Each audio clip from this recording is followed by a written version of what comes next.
The stealth genre has enjoyed hit series like Metal Gear and Splinter Cell, but what if rather than sneaking by sleepy soldiers, you had to avoid monsters thirsty for blood? That's the premise behind Vanpaia Rein, and it's ready to take a bite out of the Xbox 360. And the time has come to bite back.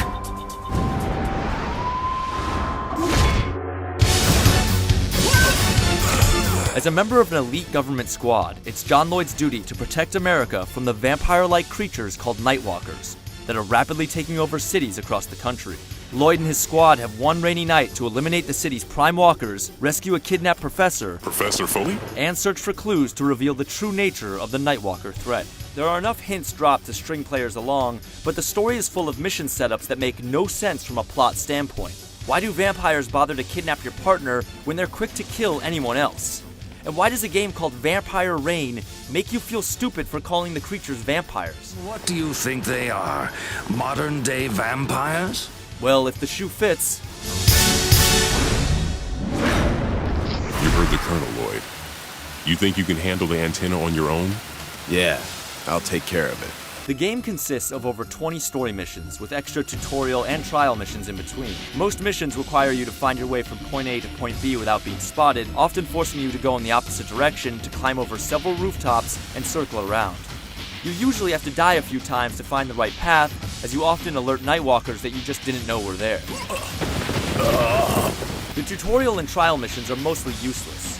One asks you to clear a rooftop for a helicopter to land, and while you may be expecting to decapitate vampires, you climb the building only to find a bunch of crates.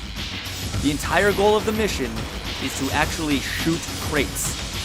You're as good as they say you are. Unbelievable.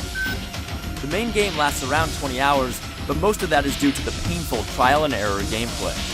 The bonus missions and multiplayer modes are a nice gesture, but they really aren't worth bothering with. Captain, Lloyd here. The antenna's out. I repeat, the antenna is out. Good job, Lloyd.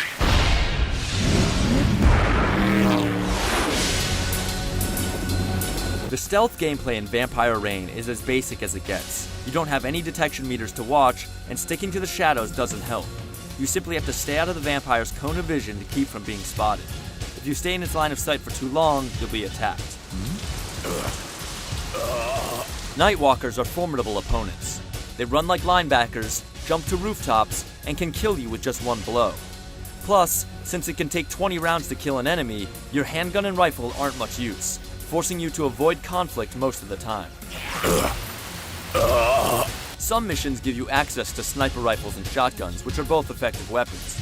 The problem is that after you complete a mission, they're mysteriously taken away from you. In a game that takes place over the course of a single night, that doesn't really make much sense. And if a shotgun is the only reliable means of survival, who would want to walk around without one? You are also equipped with a UV knife, which allows you to stab an enemy from behind. But the knife only has a handful of charges in each level. That's right, your knife requires ammo. And it's kind of hard to sneak up on vampires when there are no sound effects to indicate when your footsteps are too loud.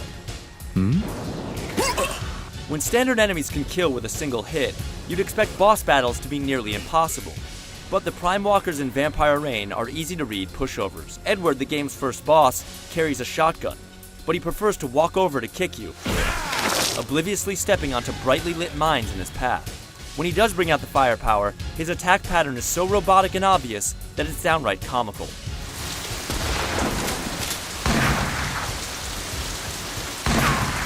Vanpaia Rein is missing the subtleties that make stealth games really come together. And its gameplay is so simple and formulaic that it's outclassed by even the earliest 8-bit entries in the genre.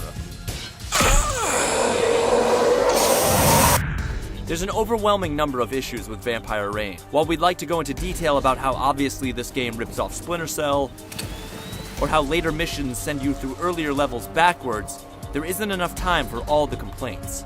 Vanpaia Rein just sucks.